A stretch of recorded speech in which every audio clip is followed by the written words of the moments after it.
Hey Harmony House, it's chapter book story time. We are on chapter 10 of the Magic Misfits, the second story.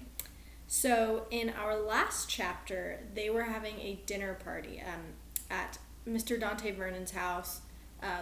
All the Magic Misfits were there, except for Ollie and Izzy were not there. But there was Theo and Ridley and Carter and Layla, Mr. Dante Vernon, the other Mr. Vernon, and Sandra Santos, who was their guest for dinner. And she's an old friend of Mr. Dante Vernon. She was part of their magic club when they were kids that they called the Emerald Ring. She says she's in town to fix up her childhood home. Layla's feeling a little suspicious. Anyway, so they're at the dinner party, and Sandra gets up to go to the bathroom, and she says she's just going to go to the bathroom down the hall. They're on the second floor of the Vernon's house, above the magic shop. So she says she's going to go down the hall to go to the bathroom. And then while she's gone, all of a sudden they hear a big crash. And they go to check on her, and she's not there. She's not in the bathroom. So then they head downstairs towards the magic shop, and they find her downstairs in the magic shop where she had fallen over and knocked down a few things. And she says that she'd seen a monkey out the window, and a monkey just jumped up and screeched at her, and she got scared. And so she kind of fell back and knocked into some things and knocked them down. And so that's what made the loud crash. So immediately they're like, oh, well, this monkey isn't new, right? We've been seeing this monkey around town. This is Bazo's old monkey. But then they're like, wait, why are you even down here? You were supposed to be upstairs using the bathroom. And she says, oh, it was out of toilet paper. So I was coming to use the bathroom down here. And Layla's already feeling a little suspicious of Sandra, so she's immediately kind of suspicious, on guard. Anyway, she heads home, and Mr. Dante Vernon admits that he's feeling a little suspicious too. He says that bathroom was definitely stocked and ready for guests. So, but Layla tried to question him about it and be like, well, do you think she would lie? And he kind of brushed off her question and didn't answer it. However, the very end of the chapter, Layla goes to use the bathroom herself, and the upstairs bathroom, and discovers that it was in fact out of toilet paper. So Layla says maybe Sandra wasn't lying. I don't know. So we've got a lot of questions. We're still trying to figure out how we feel about Sandra, if she's a good character, a not so good character.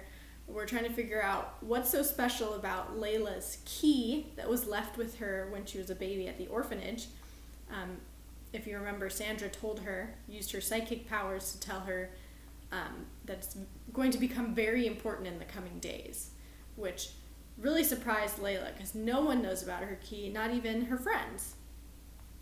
And then finally, we're trying to figure out why Mr. Dante Vernon seems to not want to talk about his past.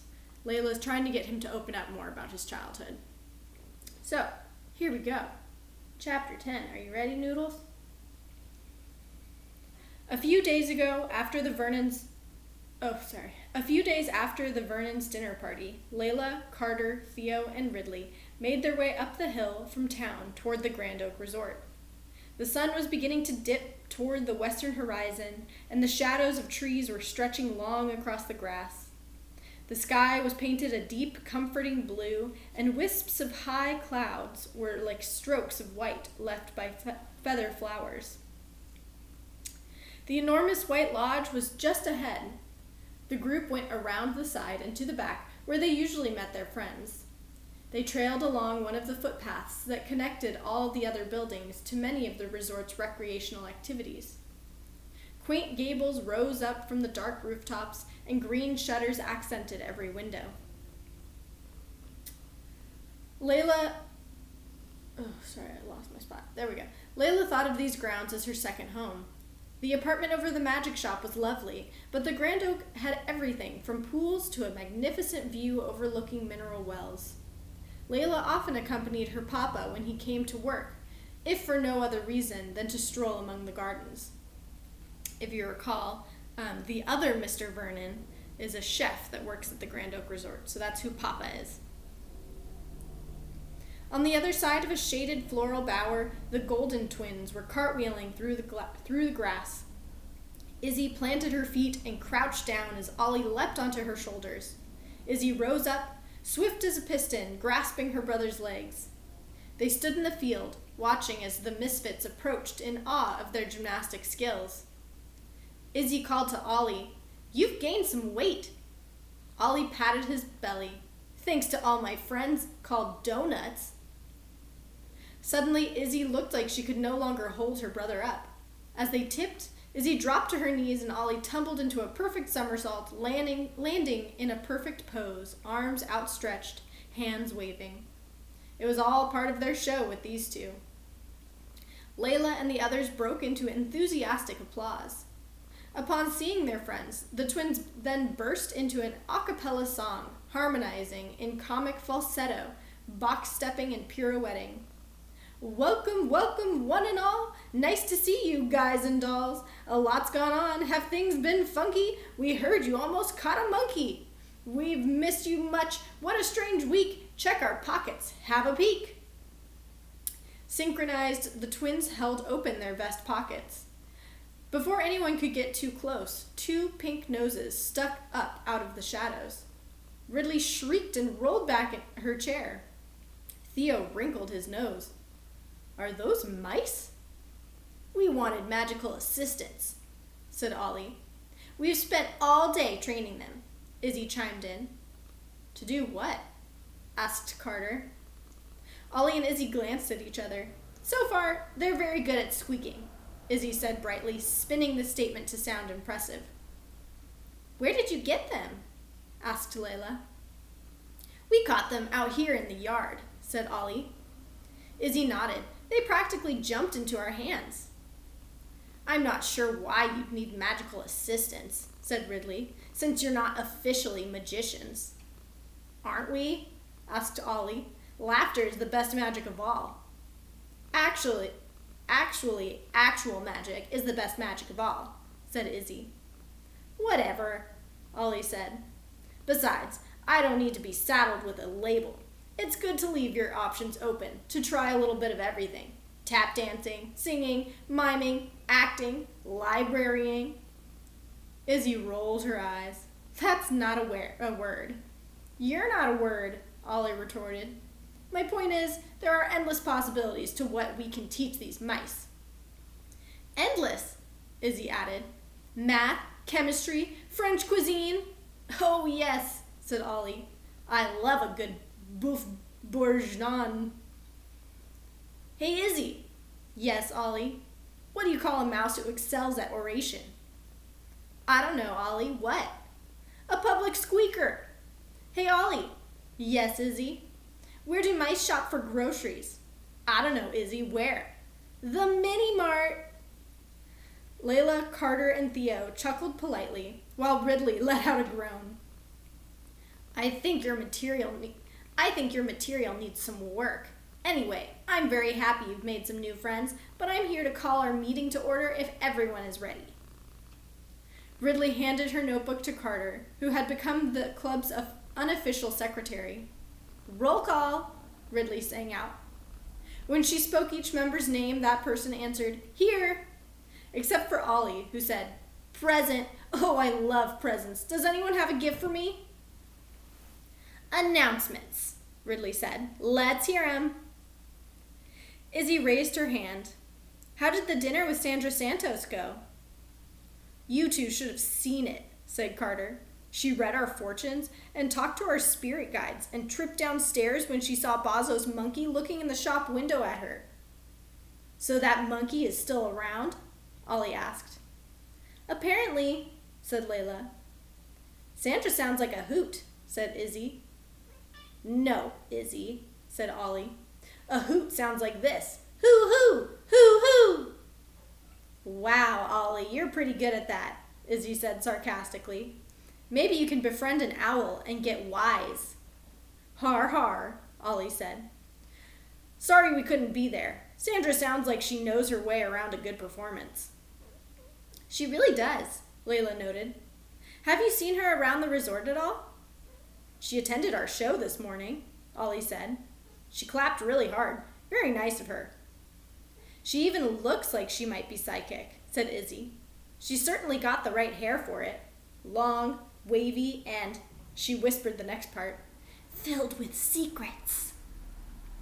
There's no such thing as a psychic, Ridley moaned. Then how did she know so much about us? Asked Layla.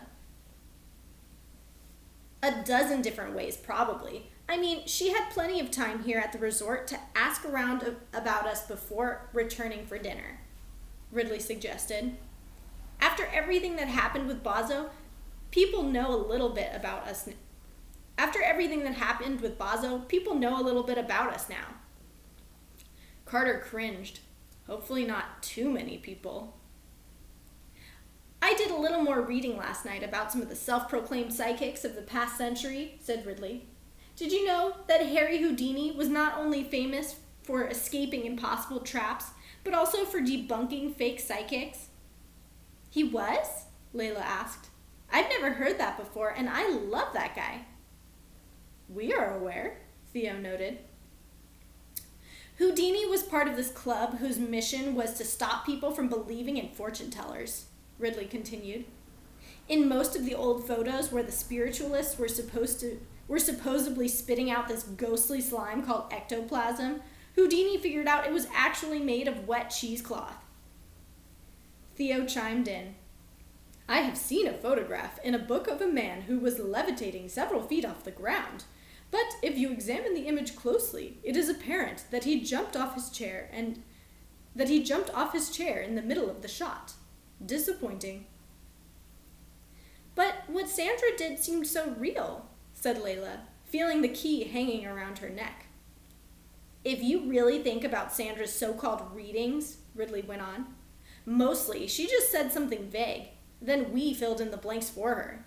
We wanted to believe it was true. I don't believe in her mumbo-jumbo about speaking to spirit guides or ghosts or whatever. Oh, hey, we do have an announcement, Izzy said, elbowing her brother. About having tuna on rye for lunch? Ollie asked. That's hardly news. No, knucklehead, Izzy said. The ghosts. Oh, yeah, the ghosts, Ollie said. What ghosts? Ridley snorted. Ollie jumped up and down, excited. Word has spread all week that the Grand Oak Resort is being haunted. Haunted? Carter asked. By who? Or should we say by what? Corrected Theo. Come closer. We'll tell you the tale. Izzy cooed, making her voice low and dramatic. Our friends on the maintenance staff have seen and heard things in the old abandoned wing of the main lodge. Strange things. 'Tis true, said Ollie, mimicking his sister's tone. Things that they cannot explain. In recent weeks, staff has heard voices and seen shadows moving about within the building. Only problem is, the abandoned wing has been locked up tight for years. Theo and Layla both shivered from a sudden chill. Yeah, right, Ridley said. That's hardly evidence of ghosts. A nearby door banged open, and the kids all jumped. Whew, no ghost, Izzy said. Just Dean, the bellhop. A thin old man, wearing a droopy green hotel uniform, was dragging an old mop behind him. Dean! Ollie called. The old bellhop looked at the Misfits as Izzy waved him over. You've heard the rumors about the ghosts of the Grand Oak Resort, right? Oh, yeah, said Dean. It's got everyone pretty spooked. Some of the maids are superstitious and too scared to go near the old wing. Mr. Arnold, the manager, is at his wit's end. He's already threatened to fire some of them if they don't do their jobs. And just who are these supposed ghosts? Asked Ridley, still doubtful. Can't say, 'cause I don't know. What I do know is that a bunch of bad stuff happened in that old wing. That's why it's still closed to this day. Dean looked over his shoulder, as if to see whether anyone was watching him. Long time ago, there was a fire in the rear wing. Lots of damage. Think someone got hurt. Cops never found out who did it, but rumor is that crazy guy who runs the magic shop in town started it with some of his friends back when they were kids. What? Layla gasped. That crazy guy is my dad. Ooh, all right. So this is interesting. So they've all met up. The whole Magic Misfits group has met up at the Grand Oak Resort to have their meeting. And Ollie and Izzy say, we have an announcement. The Grand Oak Resort is haunted! Woo! And Ridley's like, yeah, okay. But they're like, no, really, like that's what the people that work here have been saying. They've been seeing weird stuff. So they call over Dean the bellhop, who's an old man that works at the hotel. And he says, yeah, supposedly people have seen stuff. Some bad stuff happened in the old wing. So this is a wing of the hotel, means like one part of the hotel. Not like actually like a bird wing of the hotel, but like a part of the hotel has been closed down for years because some bad stuff happened there. And then he says that this bad stuff is that there was a fire. There was a fire in the rear wing, so in the back part of the hotel. Lots of damage. Someone got hurt, but the cops never found out who did it. But the rumor is the person they think did it was the crazy guy who runs the magic shop in town with some of his friends back when they were kids. Who is that? Well, we know the guy that runs the magic shop in town is Mr. Dante Vernon. And what were his group of friends called when they were kids? What did they call themselves? The Emerald Ring. So, according to the bellhop, people think, even though no one was ever caught for the fire, people think that it was Mr. Dante Vernon and his friends in the Emerald Ring that may have accidentally started a fire in the Grand Oak Resort when they were kids. And obviously Layla is like, what? All right, let's keep going. We still have a little bit of this chapter left. Let's see what more information we can uncover. What? Layla gasped. That crazy guy is my dad. Oh, please don't step on the computer. Thank you. Dean's face flushed as red as the roses in the garden across the lawn. Pardon me, miss. Didn't mean no offense. Carter glanced at the group. Wait a second. Mr. Vernon started the fire? It's all just talk, Dean said, unsure. The hotel rebuilt the wing, but soon after that, there were horrible rains and the roof didn't hold up. Water damage. They did repairs, but after that was an attack of black mold, followed by termites, mice, spiders, you name it, like the place was cursed. Finally, the owners decided to just wall off the whole thing and use it as storage. One day, I hear they'll try to open the wing again, but I doubt it'll happen anytime soon. After all this time, there's probably all kinds of ghosts in there. His face dropped, as if he suddenly realized that he was talking with a bunch of kids, and he added, but if anyone asks you, you didn't hear any of that from me. Later, Dean, said Ollie, waving as the bellhop walked away slowly, dragging his mop with him. The old guy sure does love to gossip. Do you really think my dad had something to do with the fire? Layla asked. No way, Carter said. Sounds like a hoax to me.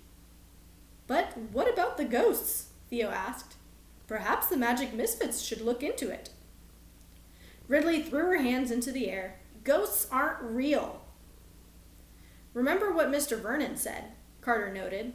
It's not whether magic is real or not. It's what you believe. Same applies to ghosts.